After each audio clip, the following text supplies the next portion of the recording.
दहेज प्रताड़ना मामले में सख्त टिप्पणी करते हुए कहा है कि शादी के बाद बहू और उसके परिवार का अपमान करना अस्वीकार्य है। उदयपुर की महिलाओं ने इस टिप्पणी को लेकर कहा है कि सुप्रीम कोर्ट की इस टिप्पणी से दहेज जैसे मामलों में काफी असर देखने को मिल सकता है। महिलाओं ने कहा कि दहेज लेना अपराध है, लेकिन इसके साथ साथ लड़के और लड़की को अच्छे से इसकी जानकारी देनी चाहिए, जिससे कि इस तरह के मामलों को रोका जा सकता है। उदयपुर में आपको बता दें, संवाददाता राजेश डांगी ने सुप्रीम कोर्ट की टिप्पणी पर महिलाओं से बातचीत की है। दिखाते रिपोर्ट। दहेज मामले में सुप्रीम कोर्ट ने टिप्पणी की है, कहा है कि किसी भी तरह से बहू और उसके परिवार का अपमान है जो बर्दाश्त नहीं किया जाएगा। दहेज को लेकर जो एक मामला था छत्तीसगढ़ का, जिसकी सुनवाई चल रही थी और सख्त टिप्पणी उसको लेकर, दहेज को मामले को लेकर की है। उदयपुर में कुछ महिलाएं हैं जिनसे हम बात करेंगे कि जिस तरह से सुप्रीम कोर्ट ने कहा है कि किसी भी तरह से दहेज को लेकर या फिर बहू और उसके परिवार का जो अपमान है वह बर्दाश्त नहीं किया जाएगा। क्या सोचती हैं आप इस पर? देखो, जो सुप्रीम कोर्ट ने फैसला दिया है वो छत्तीसगढ़ के लिए दिया है। हम आज भी जानते हैं कि बंगाल है, छत्तीसगढ़ है ना, कुछ ऐसे प्रदेश है, बिहार है, वहाँ दहेज प्रथा चलती है। पर ऑल ओवर इंडिया देखा जाए तो ये चीज़ नहीं है, क्योंकि आजकल की लड़कियाँ पढ़ी लिखी हैं। अगर दहेज वैसी बात सामने से आती है तो मैं तो उन लड़कियों को कहूँगी कि उनको शादी से इनकार करना चाहिए। हम उस वक्त तो सब अच्छा लगता है, सब करते हैं। और एक बात और कहना चाहूँगी जो शायद थोड़ा विरुद्ध हो गया, मैं ये कहती हूँ, लड़का दहेज नहीं मांगता है, लड़की को लगता है हाँ मैं ये भी ले जाऊँ, मैं ये भी ले जाऊँ, मेरी ससुराल में कीमत बढ़ेगी। ये सोच के ऊपर काबू आना चाहिए। मेरे को ये नहीं लगता है कि दहेज वाली मामला अब ऐसा कुछ है, क्योंकि लड़कियाँ पढ़ी लिखी है। आज अखबार में एक टिप्पणी और थी कि घरेलू हिंसा कम हो रही है। क्यों हो रही है? क्योंकि सबसे ज़्यादा महिलाएं कमा रही हैं, अपने सेल्फ कॉन्फिडेंस पे, अपने पाँव पे खड़ी है। जब वो अपने पाँव पे खड़ी है तो ससुराल वाले उसको अच्छा रखते हैं।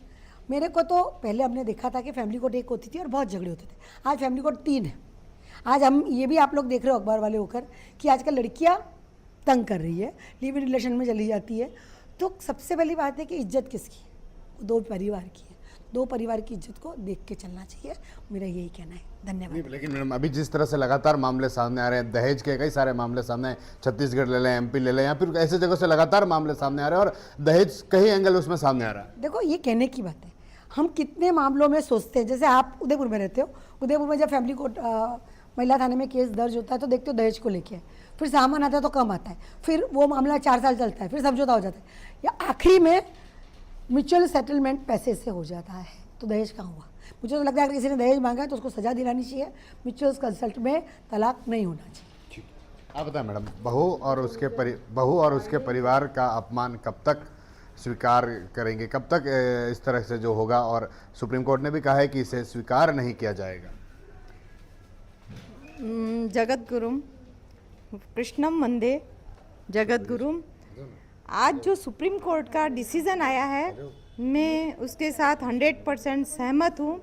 और मेरा ये मानना है कि अगर लड़की को पेरेंट्स जन्म देके आज के समय में इतना काबिल करके, कमाऊ करके, पैरों पे खड़ी करके शादी करा रहे हैं, और ऐसे वर्तमान समय में भी ये दहेज जैसा दाना अगर हावी हो रहा है ना, तो ये जड़ से नष्ट होना चाहिए। और उसके लिए जागरूकता, अवेयरनेस की ज़रूरत है। जब लड़कियां पढ़ेगी लिखेगी, गांव ढाणी ढाणी तक शिक्षा का प्रसार प्रचार होगा, और जब वो पैरों पे खड़ी होगी तो ये चीज़ जो है ये समूल नष्ट होनी है, और होनी ही चाहिए। क्योंकि पेरेंट्स लड़की को इतना काबिल करके सौंप रहे हैं, वो आपकी पीढ़ी को आगे बढ़ाएगी, बच्चों को बड़ा करेगी, आपका मान सम्मान रखेगी। और उसके बाद ये दहेज जैसा दाना ये बिल्कुल भी एक्सेप्टेबल नहीं है। लेकिन अभी इस तरह के जो मामले सामने आए, छत्तीसगढ़ में एक मामला सामने आया, तो अब धीरे धीरे, क्योंकि सुप्रीम कोर्ट ने भी उस पर सख्त कहा है कि दहेज को। चलिए खबरों में आगे बढ़ते हैं, और इस बीच आपको राजस्थान के बीकानेर से बड़ी खबर बता दें, जहां जबरदस्त आंधी का बवंडर देखने को मिला है। जिले के